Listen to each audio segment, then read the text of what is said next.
없는 인생은 누구나 다 바라는 거지만은 그 후회와 또 시험은 항상 세트로 따라다니면서 문제를 일으켜요. 그래서 우리가 후회하면은 시험이 따라오고 또 시험이 따라오면 또 후회가 되고, 그래서 이것은 늘 이렇게 뭉쳐 다닌단 말이죠. 이렇게 볼 때에 정말 진짜의 그 시험은 언제 찾아오는가? 언제 찾아올 것 같아요? 오늘 본문의 말씀 보면 참 기가 막히게도 말씀하실 때에 시험이 드는 거예요. 평상시에는 시험이 안 드는데 뭔가 하나님의 일을 해보려고 할 때, 또 주님의 말씀을 한번 들어보고 한번 믿어보고 뭔가 일을 해보려고 할 때 항상 그때 시험이 온단 말이죠. 오늘 본문의 말씀 보면은 주님께서 말씀하실 때에 한 무리가 오는데 12 중에 하나인 유다라 하는 자가 그들을 앞장서서 왔다. 여러분 잘 아시는 가룟 유다의 모습이에요. 가룟 유다가 앞장서서 와서 뭘 했느냐? 예수께 입을 맞추려고 가까이 하는지라. 예수께서 이르시되 유다야 내가 입맞춤으로 인자를 파느냐 물었어요. 입맞춤. 여러분들 입맞춤이라고 하는 것은요, 참 이게 정말 신뢰할 수 있는 좋은 사이에서 서로 좋은 인사가 될 수 있는 그런 참 좋은 모습이기도 해요. 그런데 오늘 이 본문에서 나오는 가룟 유다의 입맞춤은 뭡니까? 군호를 짜고 저 사람이 예수 그리스도니까 저 사람을 잡아가라 하는 그 신호, 바로 그게 오늘 본문에 나오는 입맞춤이지 않겠습니까? 그림을 보신다면은 여러분들 참 이 성화를 그린 사람들은 참 기가 막히게 잘 그린 것 같아요. 그죠? 저 예수님의 눈빛과 가룟 유다의 눈빛이 서로 마주치면서 가룟 유다의 저 입을 한번 보십시오. 또 주변에 보고 있는 사람들의 눈빛을 한번 보십시오. 보면은 이게 그냥 자연스럽고 사랑스러워서 하는 그런 입맞춤이 아니라 뭡니까? 요즘 흔히 하는 말로 입을 틀어막는 거예요. 예수님의 이야기 하지 마세요. 듣고 싶지 않습니다.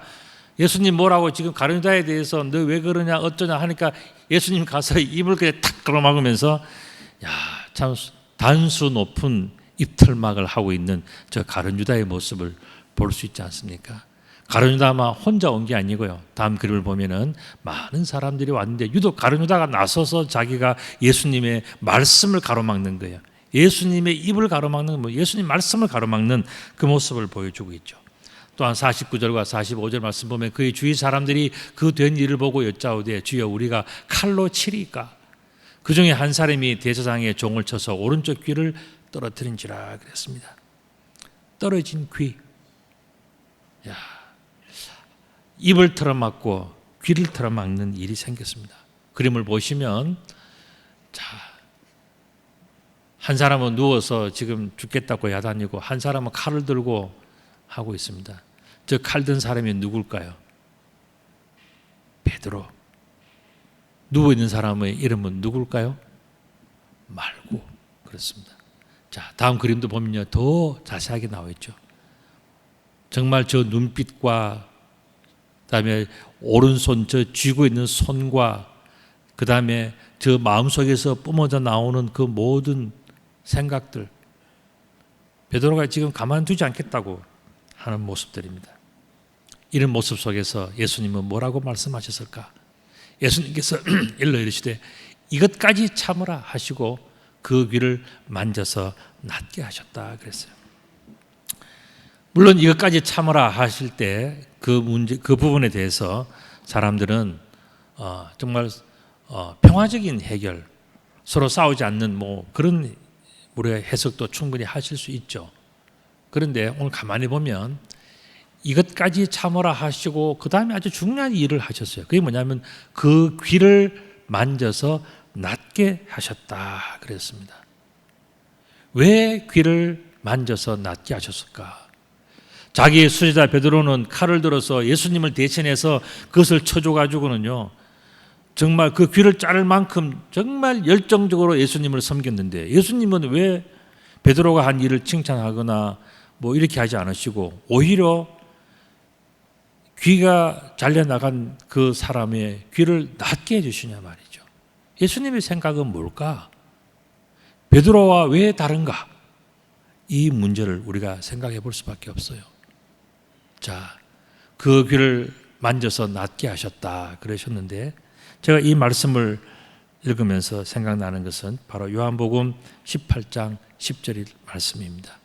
여기 보면은 이에 시몬 베드로가 칼을 가졌는데 그것을 빼어 대제사장의 종을 쳐서 오른편 귀를 베어버리니 그 종의 이름을 말고라고 그렇게 이야기했습니다. 이 말고는 뭐 하고 말고 이게 아니고요. 하고 말고는 뭐냐면은 헬라어로는 마르코스예요. 우리가 그 필리핀의 예전에 대통령이 마르코스라는 대통령이 있지 않습니까? 지금은 그 아들이 아마 대통령 하고 있나 뭐 그럴 거예요. 그런데 이 마르코스라고 하는 헬라어 뜻은 뭐냐면은 킹이라는 뜻이에요. 그러니까 왕이니까 자기는 함부로 아무데나 이렇게 그 무릎을 꿇지도 않고 다른 사람의 말도 듣지 않고 모든 걸 다 마음대로 할 수 있는 절대적인 권위 가진 사람이 누구냐? 마르코스, 왕이란 말, 킹이란 말이죠. 그러니까 이 사람들은 뭐냐면은 자연스럽게 건방짐이 있어요. 지금 대제사장의 종 말고 마르코스라고 하는 이 사람도 뭐냐면은 자기가 대제사장을 섬기고 있으니까 대제사장의 핑계와 이름으로 자기 마음대로 다 하고 살아왔던 사람이 누구냐? 어떻게 보면 그 사람이 바로 말고라는 사람이에요. 베드로는 그 사람을 보는 순간에 뭐 이런 게 다 있냐 하고 그냥 칼을 빼서 그 사람의 귀를 쳤다. 이제 그런 이야기입니다. 자, 그렇다면 여기에서 질문을 하나 우리가 생각을 해보는데, 예수님은 왜 말고의 귀를 만져서 낫게 하셨을까 하는 거예요. 귀가 떨어져 나갔으면은 아예 그 귀를 다시 주워서 못 붙이도록 그냥 발로 차버리든지 뭐 그런 심술을 부려야지 같은 편이라고 이야기를 하는데, 예수님은 어떻게 합니까? 말고의 귀를 만져서 도로 붙여주셨단 말이죠. 왜 그랬을까? 여러분들의 생각은 어떠하십니까? 왜 그랬을까? 저는 이 질문에 대해서 저는 로마서 10장 17절의 말씀이 생각이 났습니다. 그게 뭐냐면은 그러므로 믿음은 들음에서 나며 들음은 그리스도의 말씀으로 말미암았느니라 하는 말씀이에요. 말고가 지금까지 교만하게 건방지게 살아오고 다 마음에 안 드는 일이 있다 할지라도 예수님의 마음은 뭐냐 하는 거예요. 예수님의 마음은 그 사람에게 귀를 붙여줘서 더 잘 듣게 하고 싶은 것이 뭐냐? 그게 예수님의 마음이라는 거예요. 여러분, 이것이 바로 예수님께서 우리들을 향한 마음과도 똑같은 거예요. 우리는 세상을 살면서 이런저런 일들을 당할 때마다 하나님의 말씀이 안 들려요. 예수님의 말씀이 안 들려요. 그렇게 해서 말씀을 들을 수 없을 때 예수님이 정말 바라는 행동, 마음, 사랑은 뭔가? 우리들로 하여금 잘 듣게 하는 거예요. 잘 듣게 하는 거예요. 교만하고 건방진 자들을 예수님께서는 듣게 하시는 그 모습을 저는 이 본문 속에서 우리들에게 보여주고 있다고 생각해요. 그냥 단순히 이 사람과 저 사람과 평화롭게 살아라 이런 이야기가 아니고, 귀를 듣게 해주신가, 귀를 정상적으로 회복시켜 주신다는 것은 축복 중에 축복이에요. 우리 육신의 귀도 마찬가지지만 우리의 영혼의 심령이 들을 귀가 되고 하나님의 말씀이 들려지고 예수님의 말씀이 들려지는 것은 큰 축복입니다. 예수님께서 그 말고에게 주신 축복은 뭐냐? 듣게 하시는 축복. 예수님의 말씀을 들을 수 있도록 축복해 주신 그 축복이란 말이죠. 예수께서 그 잡으러 온 대제사장들과 성전의 경비대장들과 장로들에게 이르되 너희가 강도를 잡는 것 같이 검과 몽둥이를 가지고 나왔느냐 이런 말씀하셨고, 내가 날마다 너희와 함께 성전에 있을 때에 내게 손을 대지 아니하였도다. 그러나 이제는 너희의 때요 어둠의 권세로다 하시면서 예수님께서 말씀하시면서 뭘 강조하셨냐 하면은, 예수님은 날마다 성전에서 만날 수가 있었다.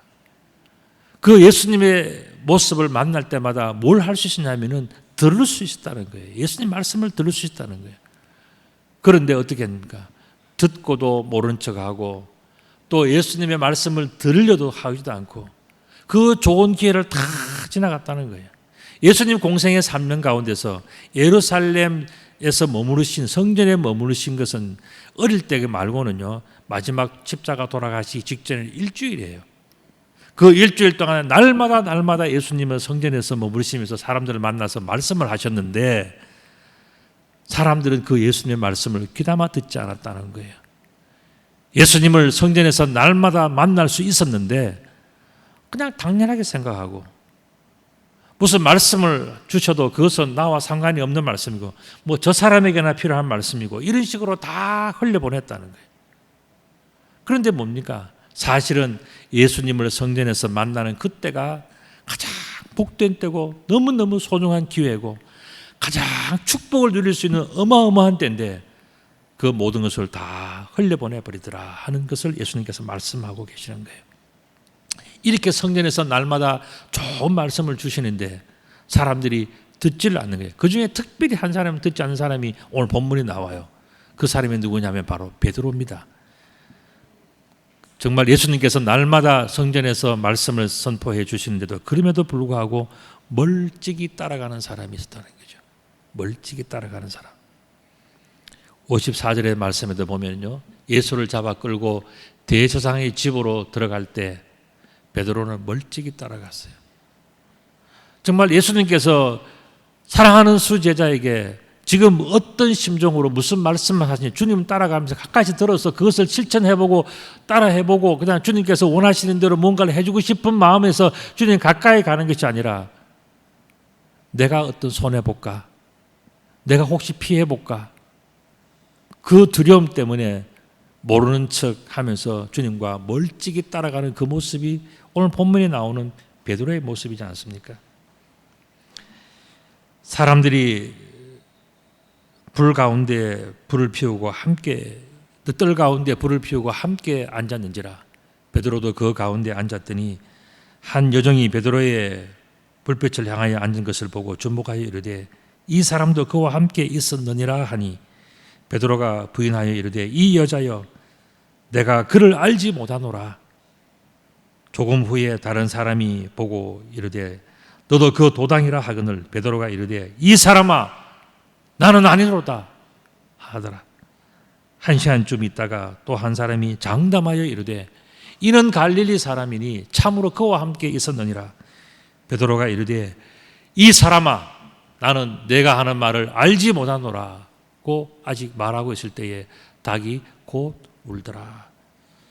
주께서 돌이켜 베드로를 보시니 베드로가 주의 말씀 곧 오늘 닭 울기 전에 내가 3번 나를 부인하리라 하심이 생각이 나서 밖에 나가서 심히 통곡하니라 그랬어요. 여러분들이 잘 아시는 내용이기 때문에 제가 빨리 본문만 읽어드렸습니다. 자, 그렇다면 제가 또 한 가지 질문을 드립니다. 그 질문은 뭐냐면 왜 하필이면 치킨인가 하는 거예요. 여러분 치킨 참 좋아들 하시지 않습니까? 그죠? 닭, 치킨. 왜 치킨인가? 그림을 보시면은 이게 뭐로 보입니까? 예. 이게 뭐로 보입니까? 예. 글자가 보입니까? 예. 닭. 예. 우리가 닭, 치킨 하면 생각나는 그림은 어떤 거죠? 예. 이런 거. 예. 양념 반, 프라이 반 하는 거, 그거 우리가 늘 익숙하지 않습니까? 늘 생각하면 닭 하면 뭡니까? 우리는 치킨, 또 치킨 하면은 프라이 치킨인가 양념 치킨인가 뭐 이런 정도밖에 우리 생각을 안 해요. 그죠? 뭐 어쩌다 보면 이제 뭐 윙인가 닭다리인가 뭐 이런 거 윙인가 봉인가 뭐 이런 거 생각하는 게 정도인데, 사실은 오늘 본문에서 저도 참 궁금했어요. 뭐냐면은 왜 닭을 등장시켰나? 왜 닭을 이야기를 할까? 닭. 여러분들 다음 그림 속에 이 비밀이 있어요. 닭인데 잘생긴 닭이죠. 그죠? 자, 닭 하면 여러분들 생각나시는 게 뭡니까? 닭 하면 바로 치킨. 치킨 하면은 그냥 프라이드 반, 양념 반 그것만 생각하십니까? 닭이 뭐예요? 닭이 본문에서 왜 닭이 등장했냐는 거예요. 닭의 의미가 뭡니까? 닭은 여러분들 생각할 때 뭘 생각하세요? 닭. 그냥 닭 고기만 그냥 생각해요. 예. 예, 여름이 되니까 이제 삼계탕, 예? 뭐 어떤 닭 요리만 생각, 뭐 그 안동 찜닭 뭐 이런 것만 생각하시나요? 닭이 무슨 의미예요? 닭은 뭐라고요? 새벽, 예, 새벽에 먹는 새벽, 예, 맞아, 새벽. 닭은 새벽을 상징하는 거죠. 근데 제가 보는, 제가 오늘 이 말씀을 묵상하면서 설교를 준비하기 위해서 묵상하면서 제가 느낀 그 묵상의 내용이 있다면 그건 뭐냐 하면은 바로 하늘새라는 겁니다. 땅에 있는 하늘새. 여러분들 닭은요 조류예요. 조류는 뭡니까? 하늘을 나는 새예요. 근데 닭이 막 하늘 막 이 나무 저 나무 막 날아다니고 그거 보셨나요? 닭은 그러지 않아요. 하늘을 나는 새인데 사람 곁에서 땅에서 늘 있는 새가 뭐냐? 그게 바로 땅에 있는 하늘새. 그게 뭐라고요? 닭이에요. 다른 조류들을 한번 보십시오. 비슷하게 생긴 공작이나 칠면조도 사실은 뭐 멀리 날지는 않아요, 그죠? 닭하고 비슷한 건데 어쨌든 간에 오늘 닭을 이야기할 때 다른 새들, 참새도 하늘을 높이 날아요. 까치, 까마귀, 독수리 다 매 뭐 할 것 없이 전부 다 하늘 높이 나는 그런 그 새들이에요. 그 하늘새인데 닭은 뭡니까? 이 땅에 와서 사람들 곁에서 소리도 내고 벌레도 잡아먹고 하는 그 새가 뭐냐? 바로 닭이라는 거예요. 그래서 저는 이 닭이 본문에 나오는 닭에 대해서 정의를 하기를 뭐냐? 땅에 있는 하늘새. 그렇다는 겁니다. 닭은, 조류는요, 여러분들 참 신기한 게 있어요. 저도 보니까. 저 하늘에 있던 새들인데 밭을 갈거나 나무 가지를 치거나 뭐 청소하잖아요. 그러면요, 새들이 와.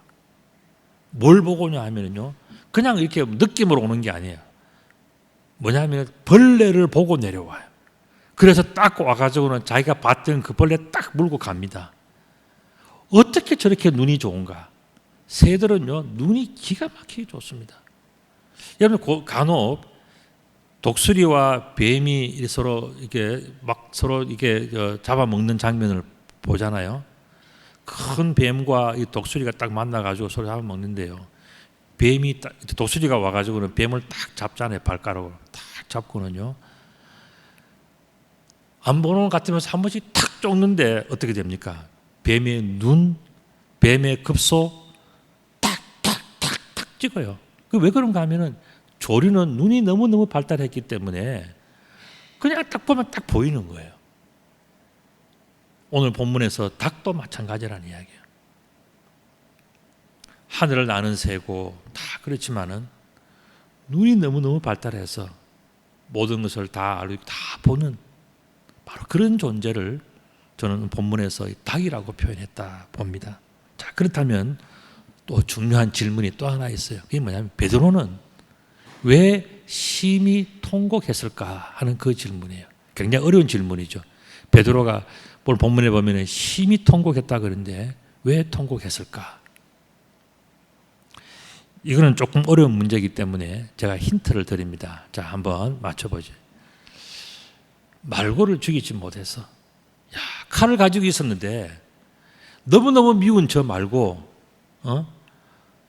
흔히 하는 말로 모가지를 탁 해서 죽여버릴 수 있었는데 그러지 못하고 쳤는데 저게 어떻게 귀만 잘리고 죽이지를 못해서 베드로가 너무너무 원통했을까?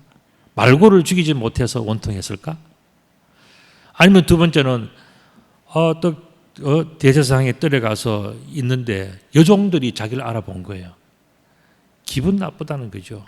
그 여종들이 뭐냐면 너도 같이 한편이다 하니까 베드로가 얼마나 기분이 나빴겠습니까? 그것 때문에 베드로가 엄청 화를 내면서 또 심히 통곡하는 그런 일을 겪었을까요? 아니면은 자기가 주님을 3번 부인해서 그럴까요? 아니면은 이 추운 밤에 겨우겨우 불 옆에 내가 와가지고 손 딱 내밀었는데 여종들이 저 사람도 예수님과 한패입니다. 한패입니다 하니까 그거 더 있지를 못하고 나오면서 화가 나가지고 내가 더 있어야 되는데 어떻게 내가 여기를 잘려가느냐고 생각하고 그렇게 해서 원통했을까? 여러분들 몇 번 같아요? 예? 몇 번? 예? 몇 번 같아요? 3번. 예.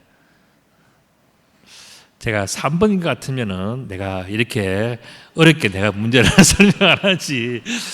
그래서 제가 질문을 하나 더 드립니다. 베드로는 똑같은 질문인데 3번이 아닌 것 같다는 생각 속에서 질문을 한번 더 드리는 거예요. 베드로는 왜 심히 통곡했을까? 3번은 일반적으로 여러분들이 다 생각하는 그 대답이죠. 근데 제가 말하는 대답은 그보다 조금 더 나아간다는 겁니다. 베드로는 왜 심히 통곡했을까? 말고를 죽이지 못해서 그런 것도 아니고 또 뭐 불을 쬐지 못해서 그런 것도 아니고 사람들이 여종들이 자기를 알아봐서 그런 것도 아니고 또 심지어 자기가 3번씩이나 부인해서도 저는 그것이 전부의 대답은 아니라는 거예요. 자, 그렇다면 베드로는 무엇 때문에 심히 통곡했을까 하는 거예요. 뭘까요? 그거는 여러분들이 성경을 평소에 조금이라도 차근차근 읽으면 다 알 수가 있었고 오늘 본문에도 나왔는데 여러분들이 늘 근성으로 그냥 자기의 생각대로 성경을 읽고 듣고 하기 때문에 몰랐던 거예요. 제가 가르쳐 드립니다. 힌트 다시 한번 61절에 있습니다. 자, 61절 보시면 주께서 돌이켜 베드로를 보시니 베드로가 주의 말씀 곧 오늘 닭 울기 전에 내가 3번 나를 부인하라 하심이 생각나서 그랬어요. 성경적인 정확한 대답이 뭐예요? 베드로가 굉장히 마음에 심히 통곡했던 이유가 뭐예요? 뭐라고요? 그제서야 주님의 말씀이 생각이 나서 그런 거예요. 우리는 그냥 추측으로 베드로가 3번 부인했으니까 그것 때문에 베드로가 통곡했을 것이라고 여러분들이 추측은 참 잘하시는데 성경은 뭐냐? 주님의 말씀이 생각나서 베드로가 통곡했다고 나온 거예요. 그러면 주님의 말씀이 뭐냐? 그건 바로 오늘 닭 울기 전에 내가 3번 나를 부인하리라 하는 바로 그 말씀이었어요. 베드로의 부인도 참 중요하지만은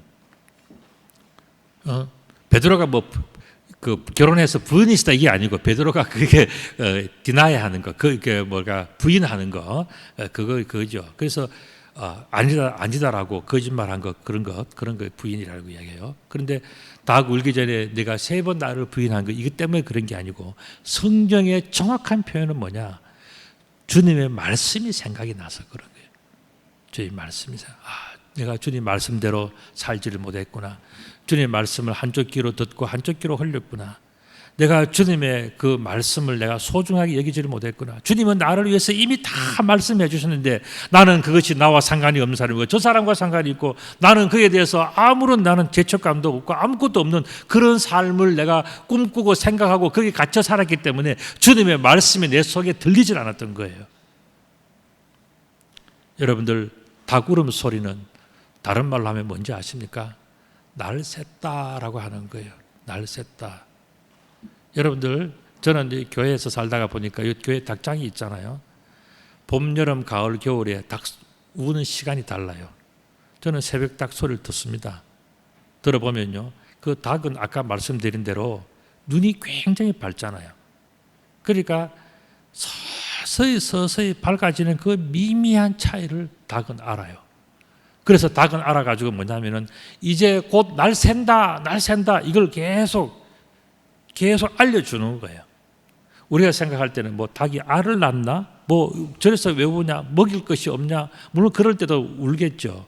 그런데 제가 볼 때는 일반적으로는요, 이제 날 샌다 이걸 알려주는 것이 뭐냐? 그게 닭이에요. 그래서 점점 닭이 그렇게 한단 말이죠. 그렇게 해서 자기가 이제 알고 있는 시대의 변화를 닭이 알려주면서 이제 곧 날 샌다 이 소리를 닭울음이 다 알려주는 거죠. 이렇게 볼 때 후회 없는 지혜로운 인생은 어떤 것이냐? 그것은 바로 성전에서 들려지는 주님의 말씀을 오늘 나에게 주님께서 나에게 말씀을 뭔가를 주시는 거예요. 평범한 말씀 같지만은 성경에서 늘 보는 말씀 같지만 여러분들 집에서 이 말씀을 대할 때도 그냥 그 말씀이 그 말씀 같지만은 사실은 어떤 말씀이냐면 주님께서 여러분들에게 알려주시는 거예요. 하늘새가 이 땅에 온 그게 뭡니까? 닭이라 그랬지 않습니까? 그 닭 울음소리를 통해서 이제 곧 날 샌다, 준비해라, 그렇게 하면 안 된다, 저렇게 해야 된다, 다 알려주시는데 우리들은 어떻게 합니까? 내가 생각하는 고집이 있고 내가 바라보는 것만 바라보고 내가 듣는 것만 듣는 거예요. 그래서 내가 원하는 것, 축복과 건강과 뭐 물질과 명예와 뭐 그런 내가 원하는 것들만 싹 들려지는데 하나님께서 이 땅에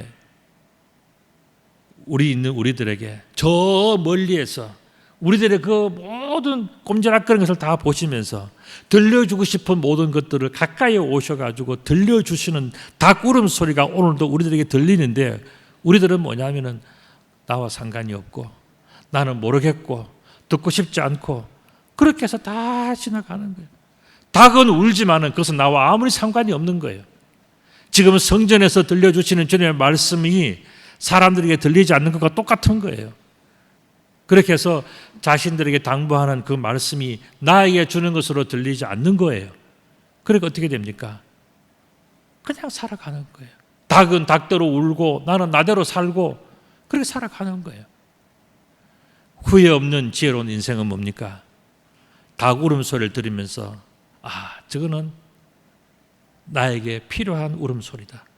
나를 깨워주는 소리다.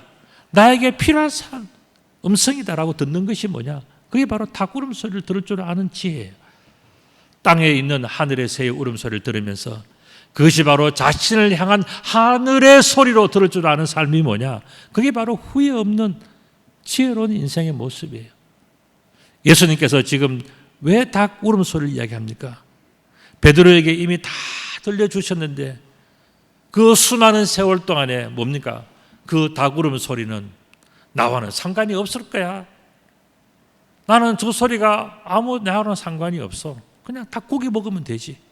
생각하고 살아왔던 그 삶의 결과가 뭡니까? 베드로의 통곡이었다는 거예요. 정말 그 마지막에 그 닭 울음소리를 들으면서 과연 주님께서 말씀하시는 그것이 이루어져 가는구나라고 느꼈을 때에 베드로는 내가 진작 주님의 그 음성을 들었더라면, 제가 진작 하늘새 그 닭 울음소리를 나에게 주시는 하나님의 음성으로 들었더라면 내가 벌써 달라져도 벌써 내가 변화되고 좋게 됐을 텐데 내가 왜 이때까지 그냥 살아왔는가? 이게 베드로의 고민 아니겠습니까? 베드로의 통곡 소리가 바로 그런 것 아니겠습니까? 좋은 시간, 좋은 시절 다 보내버린 그 베드로의 아쉬움이 통곡으로 터져 나온 것 아니겠습니까? 그렇게 볼 때 이 닭 울음소리는요, 결국은 뭐겠습니까? 우리들에게 들려주시는 하나님의 음성이에요. 오늘 이 예배 시간을 통해서도 하나님은 여러분들에게 닭 울음소리를 들려주고 계시는 거예요. 여러분들이 댁에 가셔서 성경책을 펴놓고 살아갈 때도 하나님께서는 그것을 통해서 여러분들에게 정말 전해주고 싶은 하늘의 메시지를 들려주고 계시는 거예요. 그런데 우리들은 그 닭 울음소리는 뭐 그런 일이 있겠어, 듣고 싶지 않아, 힘든 거는 싫어, 다 그런 식으로 넘어가면 어떻게 됩니까? 나중에 가서 정말 그날이 왔을 때 통곡하며 울 일이 있다는 것을 본문은 말씀해 주고 있지 않습니까? 그렇기 때문에 우리는 닭 울음소리를 오늘 나에게 주시는 하나님의 은혜로 생각해야 돼. 말씀을 읽고 말씀을 접하면서 다 살아갈 때에 이것은 하나님께서 나를 살리시기 위해서 나를 구원하시고 축복하시고 거듭나게 하셔서 하나님의 소중한 사람으로 세우기 위한 하나님 아버지의 거룩한 축복이 이 속에 있다고 믿고 그 하나하나를 가슴 속에 품을 때 나중에 가서 훗날에 통곡하지 않는 거예요. 오늘 본문은 바로 그것을 우리들에게 말씀해 주시면서 우리들이 뭐냐? 오늘 이 시간은 뭐냐? 지금은 뭐냐? 지금은 바로 미래를 준비하는 가장 축복의 시간. 그래서 하나님께서 주시는 이 말씀을 오늘 닭 울음소리를 받아들이면서 자, 저 하늘에 있어야 할 그 새가 이 땅에 와서 내 곁에서 울어주고 내 곁에서 깨워주고 내 곁에서 새벽의 모든 것을 알려주는 그것을 통해서 내가 그 듣고 치우는 것이 아니라 그로 들음으로 말미암아서 변화되어지고 내가 새롭게 나아가지고 새로운 계획을 세우고 내가 앞날을 향해서 믿음으로 더 나은 삶을 향해서 나아갈 때 그게 뭐냐? 나에게 큰 축복이 되는 거예요. 오늘 본문에 나오는 닭울음 소리는 베드로에게는 바로 그런 거였어요. 그런 소리였어요. 베드로는 이 닭울음 소리를 듣고 난 다음에 나중에 어떻게 했을까요? 예수님이 죽고 난 다음에 여러 선교지를 다니면서 복음을 전하는 사람이 되었어요. 갈 때 그 동네들마다 베드로가 뭘 경험했겠습니까? 그 동네에서 새벽마다 우는 닭울음 소리를 들었단 말이죠. 닭울음 소리를 들었을 때 우리처럼 뭐 치킨이냐 삼계탕이냐 뭐 튀겼냐 뭐 양념이 뭐냐 이게 중요한 게 아니고 베드로는 뭘 생각했겠습니까? 내가 나에게 들려주는 저 하늘의 소리를 들었을 때 내가 그때 결단하고 내가 그때 그 말씀을 믿고 내가 그때 그대로 믿고 실천했더라면 내가 지금 와서는 후회하지 않았을 텐데 하는 그 마음이 있었지 않겠습니까? 그렇기 때문에 오늘 우리에게 들려주시는 닭울음 소리, 우리는 이것을 나에게 주는 소중한 축복으로 들어야 돼요. 나에게 들려주는, 각자에게 들려주는 닭울음 소리가 있지 않겠습니까? 사건과 또 주변의 환경과 성경의 말씀과 모든 것을 통해서 하나님께서 우리들에게 알려주시는 그 음성을 오늘 나에게 주시는 축복, 특별히 미래를 준비하기 위한 하늘의 축복으로 받아들인다면 우리의 오늘은요 완전히 새로워지는 겁니다. 우리의 내일은 완전히 바뀌어지는 거예요. 복 있는 인생으로 살아갈 수가 있는 것입니다. 그와 같은 축복이 우리 모두에게 늘 함께 하시기를 우리 주님의 이름으로 축복합니다. 아멘.